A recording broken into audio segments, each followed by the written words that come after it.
तो अच्छा लगे तो प्लीज़ कमेंट्स में यस लिख के बताएं कि आपको अच्छा लगा है टॉपिक जो मैं पढ़ाने जा रहा हूँ। एंड मैं बेसिकली टॉपिक वाइज ही पढ़ाता हूँ, तो टॉपिक वाइज पढ़ने में आसानी रहेगी। एंड मेरा फर्स्ट वीडियो है आफ्टर ऑल, तो आप लोग प्लीज़ इस पर सपोर्ट करिएगा। सो स्टार्ट करते हैं। सबसे पहले देखते हैं what is stereo isomers. Stereo isomers होते क्या है? देखिए, आइसोमर्स या आइसोमेरिज्म एक ऐसा टॉपिक है जो क्लास 10th में इंट्रोड्यूस हो जाता है। क्लास 10th में इसके बारे में थोड़ा बहुत इंट्रोडक्शन दे देते हैं कि what is isomerism. So isomerism is basically what it is the elements और द कंपाउंड्स और द ऑर्गेनिक कंपाउंड्स प्रिसाइजली अगर कहें, having the same molecular formula but different structural formula। कहने का मतलब ये है कि दोनों का मॉलिक्यूलर फॉर्मूला मतलब नंबर ऑफ टोटल एटम्स, जितने भी नंबर ऑफ टोटल एटम्स उस फॉर्मूले में है, दो सब्सटेंस के सेम दिखेंगे, लेकिन अगर उनको मैं अरेंज करूं तो डिफरेंट हो सकते हैं। जैसे फॉर एग्जांपल मैं कहता हूं आपसे कि ये 10 ब्रिक है मेरे पास, फॉर एग्जांपल ऐसी दो वॉल्स हैं जिसमें 10-10 ब्रिक यूज हुए एक ही तरीके के, सेम मटेरियल एवरीथिंग। या 5 ले लेते हैं, लेट अस से 5 ब्रिक्स दो वॉल्स में इंट्रोड्यूस हुए हैं। दो डिफरेंट वॉल्स हैं जिसमें सेम मटेरियल यूज हुआ है, लेकिन दोनों जगह कितने ब्रिक्स हैं? 5 ब्रिक्स। मतलब इनके अंदर जो मटेरियल है वो सब सेम है, दैट इज 5 ब्रिक। लेकिन अगर मैं इसको अरेंज करूं तो किसी वॉल में मैं इसको इस फॉर्म में अरेंज कर सकता हूँ, 3 ऐसे लगा दूं, 2 उनके ऊपर लगा दूं, या किसी में मैं इसको पैरेलली अरेंज कर सकता हूँ। चेक करें आप, तो देखिए 5 ब्रिक्स हैं सेम क्वालिटी के। अगर मैं ऊपर से देखूं तो molecular formula that is the number of BRICS same है, लेकिन दोनों का स्ट्रक्चर डिफरेंट है। तो मैं कह सकता हूं केमिस्ट्री की भाषा में कि दोनों आइसोमर्स हैं, एक दूसरे के आइसोमर्स हैं। एंड इस फिनोमिना को हम लोग क्या कहते हैं? आइसोमेरिज्म। ऐसे कंपाउंड्स जो ये आइसोमर्स बनते हैं एक दूसरे को और ये फिनोमिना दिखाते हैं, इसको क्या कहते हैं? आइसोमेरिज्म। तो आई होप सो आपको ये आइसोमेरिज्म टॉपिक तो क्लियर हो गया होगा। अब हम बात करते हैं स्टीरियो आइसोमेरिज्म क्या होता है। ये class 11th and class 12th से इंट्रोड्यूस होता है। बेसिकली क्लास 11th का टॉपिक है स्टीरियो आइसोमर्स। तो सबसे पहले देखते हैं स्टीरियो आइसोमर्स होते क्या है। तो स्टीरियो आइसोमर्स में पहले देखते हैं सेम क्या होता है, सिमिलैरिटी क्या होती है। तो सबसे पहले सेम क्या होता है? तो सेम होता है, सबसे पहले इनका मॉलिक्यूलर फॉर्मूला सेम होगा। यहाँ पे मैं लिस्ट आउट कर रहा हूँ क्या क्या चीजें सेम होंगी। इनका मॉलिक्यूलर फॉर्मूला सेम होगा। सेकेंड, इनका स्ट्रक्चरल फॉर्मूला भी सेम होगा। देखिए यहां पर इनका स्ट्रक्चरल फॉर्मूला भी सेम होगा। एंड थर्ड, क्या क्या सेम हो सकता है इनका? एक तो मॉलिक्यूलर फॉर्मूला, एक स्ट्रक्चर फॉर्मूला। तीसरा, इनका आईयूपीएसी नेम भी सेम होता है। और करिएगा, इन दोनों का आईयूपीएसी नेम भी सेम होगा। जो दो ऐसे आइसोमर्स होंगे, कौन से? Stereo isomers. तो सबसे पहले समझिए कि इनमें सेम क्या क्या है। पहला तो मॉलिक्यूलर फॉर्मूला, दूसरा structural formula, and the third one is IUPAC name also.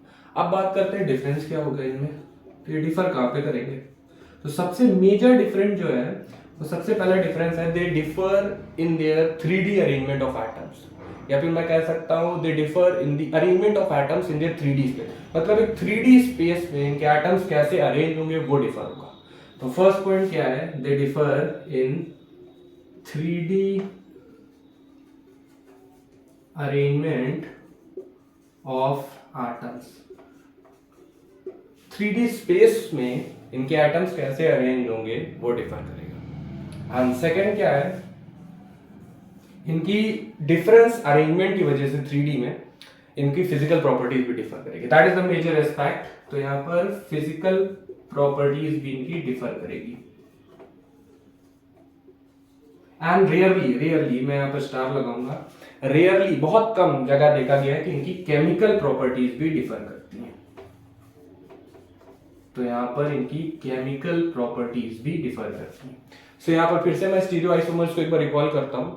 The elements 2 और more जितने भी हो, having what same molecular formula, जिनका molecular formula same होगा, structural formula same होगा, IUPAC name also same होगा, but differ किस में करेंगे? Their 3D arrangement, 3D space में कैसे arrange है दोनों वो, and obviously their physical properties। आप physical का मतलब समझते हो बाहर से जो properties दिखती है, जैसे मेरी हाइट कितनी है, मेरा कलर क्या है स्किन का, या मेरे हेयर्स कैसे कलर के, these are all my physical properties जो बाहर से कोई इंसान ऑब्जर्व कर सकता है।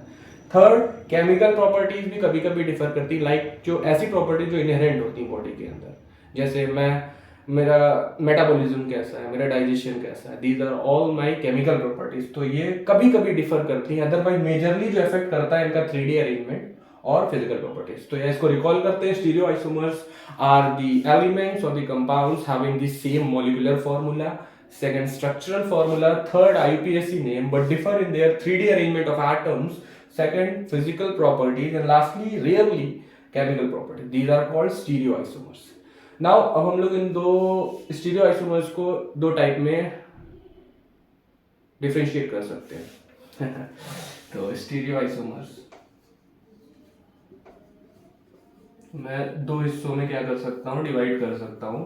पहले वाले कहते हैं conformational stereoisomers, conformational stereoisomers, and the second one is configurational stereoisomers, configurational stereoisomers। सो यहाँ पर स्टीरियोआइसोमर्स दो तरीके के होते हैं, first one is conformational stereoisomers and the second one is configurational stereoisomers. अब ये कैसे होते हैं मैं आपको क्लियर कर देता हूं, उसके बाद कोई भी प्रॉब्लम आपको नहीं रहेगी। तो कन्फर्मेशनल आइसोमर्स क्या होते हैं, अब देखिए यहाँ पर जैसे दो आइसोमर्स हैं, दोनों कहे जाए अगर कन्फर्मेशनल आइसोमर्स है तो कैसे पता करेंगे। इनका जो होगा, जो दो टाइप्स होंगे उसमें इंटर कन्वर्जन पॉसिबल है between these two forms. Inter conversion is possible between these two forms by simple rotation by sigma bonds। तो यहाँ पर कहने का मतलब क्या है, interconversion is possible between two forms by free rotation of carbon is to carbon sigma bond. अब मतलब क्या है इसका, यहां पर देखिए एक बॉन्ड अगर कार्बन के एटम के बीच में सिंगल बॉन्ड है, दो कार्बन एटम है और उनके बीच में अगर सिर्फ एक बॉन्ड है तो वो सिग्मा बॉन्ड कहलाता है। ये तो पता होगा, the first bond between any two atom not just carbon is always a sigma bond and the second and third are always pi bond. यहाँ पर देखो, अब मैंने बताया interconversion is possible between two forms. Two forms का मतलब जो दो आइसोमर है उनमें इंटर कन्वर्जन पॉसिबल है, कैसे, by free rotation about what, sigma bond of carbon is to carbon. देखो इसका सेंस बताता हूँ। देखो मैंने एक कार्बन ये लिया, ये हाथ मेरा कार्बन है, लेट अस से ये बॉन्ड है, ये दूसरा कार्बन है। अब देखो बहुत कायदे से मैंने एक कार्बन को फिक्स रखा, दूसरा कार्बन से सिग्मा बॉन्ड से लिंक है, ठीक है। इस कार्बन को फिक्स रखा और इस कार्बन को मैं क्या करूंगा, हल्का सा अगर रोटेट कर दूं तो ये क्या बन गया, चेक करना, पहले ऐसे था, ये कैसे बन गया। देखो स्ट्रक्चरल डिफरेंट हो गया 3D स्पेस में, तो एक दूसरे का स्टीरियो आइसोमर बन सकते हैं। अगर मैं फिर वापस इसको रोटेट करके ऐसे ले आऊं तो अब फिर से अपने बैक स्पेस में वापस चला गया, बैक फॉर्म में, तो ये क्या हो गया, एक और फॉर्म हो गया स्टीरियो आइसोमर्स का। तो कहने का सेंस क्या है, कन्फर्मेशनल आइसो स्टीरियो आइसोमर्स क्या होते हैं, जिनका इंटर कन्वर्जन पॉसिबल हो, किस वे से, फ्री रोटेशन से। मतलब दो फॉर्म जो है, जैसे एक फॉर्म ये था मैंने तुम्हें दिखाया था, दूसरा कैसा फॉर्म बनेगा, अगर एक कार्बन को फिक्स रख के दूसरा कार्बन का फ्री रोटेशन करवा दूं, लेकिन कौन सा बॉन्ड हो इसमें बीच में, सिग्मा। अब क्यों सिग्मा होगा मैं आपको बताता हूँ। देखो सबसे पहले सिग्मा बॉन्ड क्यों पॉसिबल है, अब ये कहां पर नहीं पॉसिबल है कन्फर्मेशनल आइसोमर्स, वो जैसे डबल बॉन्ड है, एल्कीन्स में पॉसिबल नहीं। अब आप खुद देखो, मैं आपको एक चीज दिखाता हूँ। फॉर एग्जाम्पल अगर मैं यहाँ पर दो बॉन्ड रखता, अब आपको मैं रिलेट कराता हूं। देखो बेटा, एक ये बॉन्ड मान लेते हैं, एक ये बॉन्ड मान लेते हैं। तो मैंने देखो ये दो बॉन्ड रखे, अब मैं एक को फिक्स करूं, एक कार्बन को, और दूसरे को रोटेट करूं, तो चेक करो ये बॉन्ड टूटने की कगार पे, चेक करो ये बॉन्ड, देखो ये बॉन्ड में भी स्ट्रेन पैदा हो रहा है। स्ट्रेन मतलब समझते हो, खिंचाव। देखो अब मैं थोड़ा और रोटेट करूंगा, बॉन्ड एक दूसरे में लड़के टूट जाएंगे। सो क्या फ्री रोटेशन पॉसिबल है, नहीं, क्योंकि ये बॉन्ड टूट जाएगा। सिमिलरली अगर मैं तीन बॉन्ड रखता हूँ एल्काइंस की तरीके, उसमें भी ये पॉसिबल नहीं है, क्योंकि दो में ही देखो आप क्या हो रहा है, स्ट्रेन पैदा हो रहा है बॉन्ड्स के अंदर। मतलब ये बॉन्ड एक दूसरे में डीटैंगल करेंगे और obviously the bond will cleave and bond क्या हो जाएगा, टूट जाएगा, फिजन हो जाएगा बॉन्ड का। सिमिलरली अगर मैं रिंग लूं, रिंग लाइक स्ट्रक्चर यहाँ पे बता रहा हूँ, जैसे बेंजीन रिंग लूं, इसमें भी अगर एक कार्बन को फिक्स रखूं और दूसरा कार्बन को मैं अगर रोटेट करना चाहूं, बाकी कार्बन को फिक्स रख के, तो यहाँ पर भी क्या होगा, यहाँ पर भी डीटैंगलिंग होगा, स्ट्रेन पैदा होगा। स्ट्रेन मतलब खिंचाव खिंचाव होने की वजह से रोटेट नहीं होगा। सो यहाँ पर कंफर्मेशनल स्टीरियो आइसोमर्स कहाँ पॉसिबल है? सिर्फ और सिर्फ सिग्मा बॉन्ड में, जहाँ पर सिंगल बॉन्ड है। तो ये बताओ मुझे जल्दी से, कहाँ पर सिग्मा बॉन्ड होते हैं? ऐसे ऐसे सिग्मा बॉन्ड वाले जिनके अंदर सिंगल बॉन्ड होते हैं, ऐसे टाइप ऑफ ऑर्गेनिक कंपाउंड्स को क्या कहते हैं? एल्केन्स। तो यहाँ पर एल्केन्स आपके क्या देंगे? Conformational stereo isomers. कंफर्म है।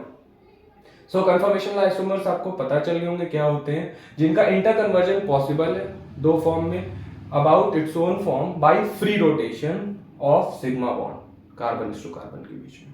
वेयर एज कॉन्फिगरेशनल इसका ऑपोजिट है। एक पकड़ लिया आपने, दूसरा पकड़ लोगे।